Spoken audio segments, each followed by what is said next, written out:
Dear viewers, आप सभी का अकेडमी आईएएस चैंपियंस के प्लेटफॉर्म पे स्वागत है। I hope you have a great day. शायद आपने ये पर्टिकुलर न्यूज़ लास्ट वीक सुना होगा।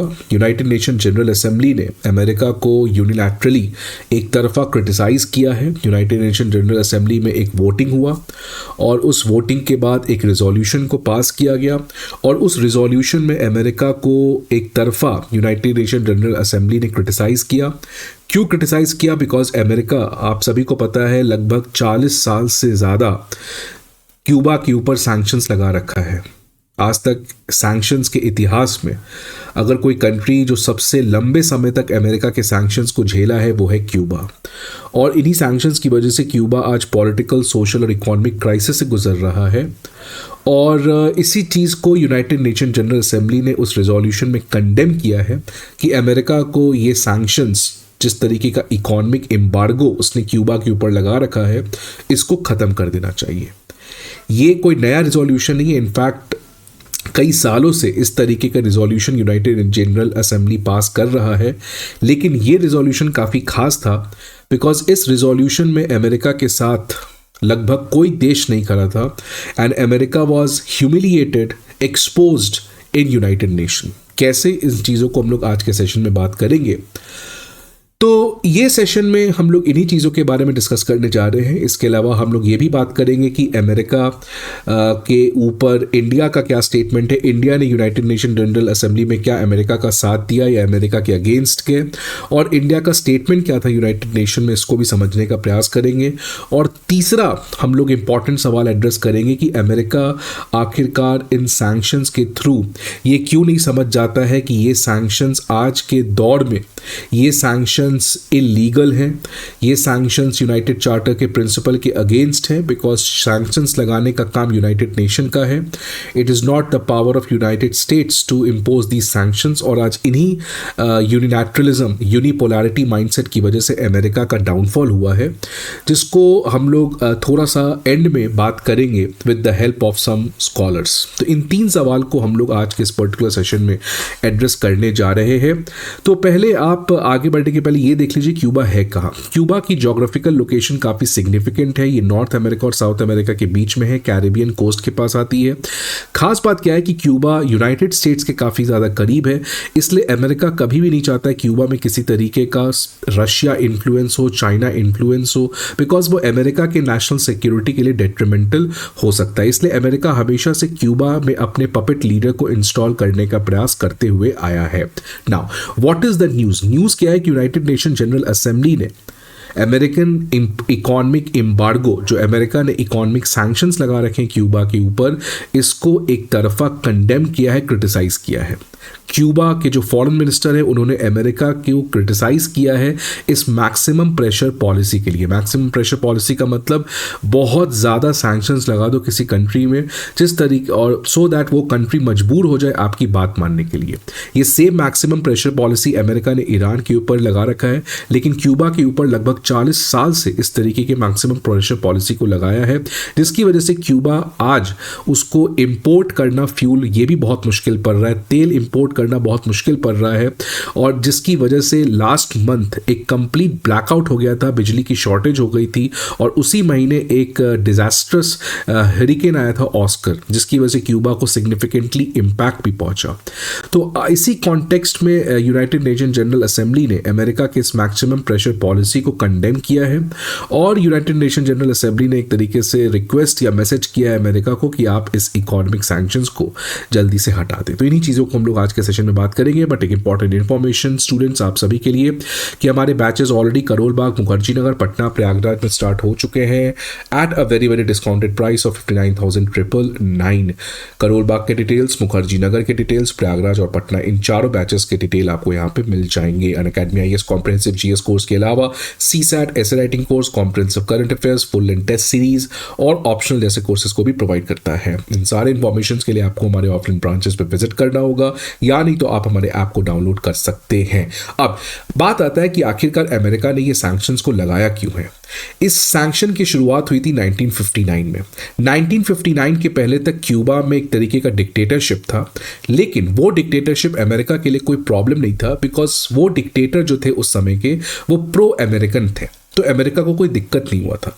लेकिन 1959 में एक तरीके का रिवॉल्यूशन आया, उस रिवॉल्यूशन में डिक्टेटरशिप को हटा दिया गया और फिडेल कास्ट्रो जो उस रिवॉल्यूशन के हीरो थे वो पावर में आए, और तब से अमेरिका क्यूबा की रिलेशन में प्रॉब्लम आनी शुरुआत हुई। बिकॉज फिडेल कास्ट्रो जो थे वो प्रो रशियन थे, वो प्रो सोवियत यूनियन थे, और इसी के बाद फिडेल कास्ट्रो और सोवियत यूनियन, क्यूबा और सोवियत यूनियन की बहुत गहरी दोस्ती स्टार्ट हुई।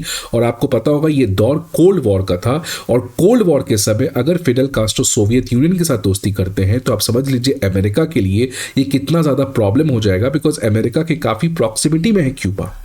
इसके बाद से अमेरिका ने क्यूबा के ऊपर सैंक्शंस लगाने स्टार्ट किए in order to advance democracy, human rights को लाना और फ्रीडम्स को लाना। आपको पता है अमेरिका इसी तरीके से सैंक्शंस लगाता है और बहाने के तौर पर डेमोक्रेसी प्रमोशन, ह्यूमन राइट्स, ये सब प्रोपेगेंडा को यूज करता है।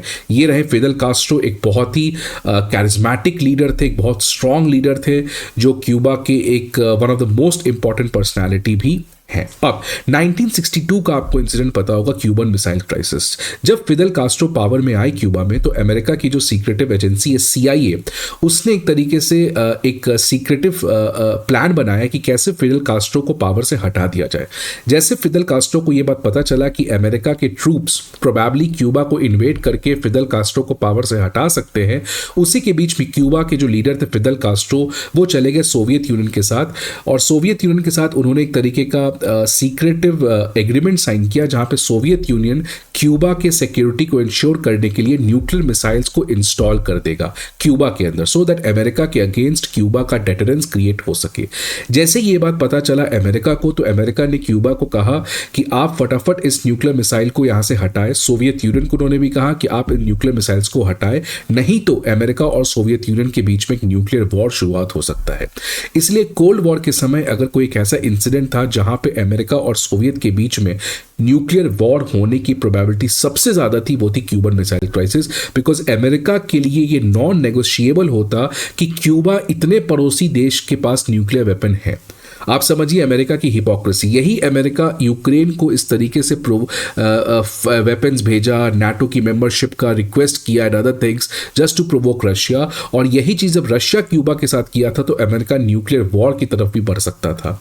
तो ये क्यूबन मिसाइल क्राइसिस जब हुआ 1962 के बाद, इसके बाद अमेरिका ने क्यूबा के ऊपर और सैंक्शंस को बढ़ा दिए, और ये आप देखोगे उस समय के papers, every paper was covered with this Cuban crisis, because ये बहुत ही क्लोज इंसिडेंट था न्यूक्लियर वॉर के पहले। नाउ अमेरिका क्यों आइसोलेटेड हो चुका है आज क्यूबा इशू के ऊपर? बिकॉज ये जो यूनाइटेड नेशन जनरल असेंबली में रिजोल्यूशन पास हुआ है, इस रिजोल्यूशन में आप देखिए 187 countries have criticised this United states का सैंक्शन जो क्यूबा के ऊपर लगा रखा है। केवल एक कंट्री जो यूनाइटेड स्टेट्स को सपोर्ट किया वो था यूनाइटेड स्टेट्स का छोटा भाई इजराइल। तो यूनाइटेड स्टेट्स इजराइल को छोड़कर एक कंट्री एब्सेंट था, बाकी जितने भी सारे कंट्रीज थे 187 कंट्रीज, उन सभी ने उस रिजोल्यूशन को सपोर्ट किया, जहां पे ये कहा गया कि अमेरिका की ये जो इकोनॉमिक एम्बार्गो है ये गलत है और इसको तुरंत हटा देना चाहिए। और इंडिया भी ऑब्वियसली इस रिजोल्यूशन को सपोर्ट किया और हम यूनाइटेड स्टेट्स के अगेंस्ट वोटिंग की है। अगर आप इंडिया के स्टैंड देखेंगे, स्नेहा दुबे जो इंडिया के समय डिप्लोमेट है पोस्टेड एट यूनाइटेड नेशन, उनका कहना है कि as the world's largest democracy with abiding faith in multilateralism, India stands in solidarity with the assembly in its unambiguous rejection of domestic laws having an extra territorial impact. ये हमेशा से India का stand है कि हम multilateralism में भरोसा करते हैं, हम दुनिया के सबसे बड़े डेमोक्रेसी हैं, इसलिए हम मल्टीलैटरलिज्म में भरोसा करते हैं। अगर सैंक्शंस लगाना है तो ये सैंक्शंस लगाने का काम यूनाइटेड नेशन सिक्योरिटी काउंसिल का है, ये काम यूनाइटेड स्टेट्स का नहीं है। कोई भी सैंक्शन अगर कोई कंट्री अपने मन से लगाती है तो वो इलीगल है, वो एक्स्ट्रा टेरिटोरियल है, and we don't believe it. और आज इसी अमेरिका के सैंक्शंस की वजह से क्यूबा का जो प्रोग्रेस है टुवर्ड्स 2030 SDG, ये बहुत बड़ा हैम्पर हुआ है। इसी की वजह से अमेरिका को इन सैंक्शंस को हटाना चाहिए। ये इंडिया ने वहाँ पे अपने स्टैंड को क्लियर किया। अमेरिका, आपको पता है, दूसरी तरफ इंडिया और दुनिया भर के बहुत सारे इंडिविजुअल्स और फर्म्स को इसी तरीके के सैंक्शंस लगाया है, primarily because of in individuals और इन फर्म्स का अमेरिका का मानना है कि ये रशिया को सपोर्ट कर रहे हैं अगेंस्ट द यूक्रेन वॉर। तो अमेरिका देख सकते हो आप इस तरीके के सैंक्शंस हमेशा से लगाते आया है। अमेरिका के लिए सैंक्शंस एक ऐसा टूल ऑफ डिप्लोमेसी है जो उसको वो हेल्प करता है अमेरिका के नेशनल इंटरेस्ट को फुलफिल करने में at the cost of other countries development, और इन्हीं सैंक्शंस को हमेशा से वो लगाकर अपने नेशनल इंटरेस्ट को फुलफिल किया है। लेकिन अब दुनिया को समझ में आ रहा है यूएस की हिपोक्रेसी, बिकॉज 42,000 पैलेस्टीनियंस अभी तक मारे जा चुके हैं। No doubt, no if and but कि जो हमास ने 7 अक्टूबर को किया था इजराइल के अंदर हॉस्टेजेस को लिया, ये बिल्कुल गलत है। No if and no buts, that is absolutely wrong. But जिस तरीके से इजराइल ने रिटेलिएशन में कंप्लीट गाजा को ही बर्बाद कर दिया है, 1 out of every 55 people in Gaza have been killed, ये एक बताता है कि कैसे इजराइल एक सॉवरन कंट्री है और एक सॉवरन स्टेट को एक नॉन स्टेट एक्टर के साथ इस तरीके का सिमिलैरिटी नहीं करना चाहिए, राइट? अगर तो अमेरिका को ये बात समझना चाहिए कि अमेरिका ने रशिया को सैंक्शन लगा रहे हो, रशिया के साथ जितने भी कंट्री ट्रेड कर रहे हैं उनके ऊपर सैंक्शन लगा रहे, क्यों? बिकॉज रशिया अपने नेशनल सिक्योरिटी के लिए यूक्रेन में अटैक किया है और यूक्रेन के सोल्जर्स और यूक्रेन की जो मिलिट्री है उसके ऊपर अटैक किया है, ना कि यूक्रेन के सिविलियंस के ऊपर रशिया अटैक कर रहा है। लेकिन यही चीज़ जब इजराइल वहाँ के सिविलियंस, इनोसेंट बच्चों और वुमेन को मार रहा है, तब अमेरिका की हिपोक्रेसी यहाँ पे साफ है कि अमेरिका किस तरीके से इजराइल को कॉन्स्टेंटली सपोर्ट किया और इस पूरे वॉर में गाजा के अगेंस्ट $22 बिलियन का यूएस मिलिट्री एड भी इजराइल को दिया है। तो अमेरिका के ये सैंक्शंस अब क्लियर एक्सपोज हो चुका है और इसलिए आपको पता है कि एस जयशंकर और इंडिया ने भी तेल खरीदा रशिया से, रशिया यूक्रेन वॉर में, बिकॉज एस जयशंकर ने कहा कि यूरोप और वेस्ट का प्रॉब्लम दुनिया का प्रॉब्लम नहीं है, आप पे भरोसा ही क्यों करें। और आज इसी कम भरोसा की वजह से आप ग्लोबल साउथ के भरोसा को खो भी दिए हो। ठीक है, अब बात आता है कि अमेरिका की हेजेमनी, आज अमेरिका जो सोवियत यूनियन के बाद एक यूनिपोलर वर्ल्ड में हेजेमन पावर था, उसकी हेजेमनी काफ़ी ज़्यादा थी। आज अमेरिका की हेजेमनी में एक सिग्निफिकेंट डिक्लाइन हुआ है। आज American led world order, US led world order, pax Americanism, उसमें एक सिग्निफिकेंट डिक्लाइन आया है। और इसी बात को अमेरिका के एक बहुत बड़े जियोपॉलिटिकल एक्सपर्ट जॉन मीरशाइमर ने अपने किताब में किया था। उन्होंने कहा था कि जब कोल्ड वॉर खत्म हो गया उसके बाद अमेरिका एक यूनिपोलर वर्ल्ड में आ चुका, अमेरिका हेजेमन बन चुका था। अब अमेरिका को लगा कि हम कुछ भी कर सकते हैं, पूरी दुनिया को डोमिनेट कर सकते हैं। उसके बाद अमेरिका ने क्या किया, दुनिया भर में अपने मिलिट्री पावर को यूज किया, अनफ्रेंडली गवर्नमेंट को डेमोक्रेसी प्रमोशन के नाम पे टॉपल डाउन किया। तो अमेरिका हार्ड पावर के ऊपर काफी ज्यादा रिलायंस किया, बिकॉज अमेरिका को चेक्स एंड बैलेंस करने वाला कोई था नहीं।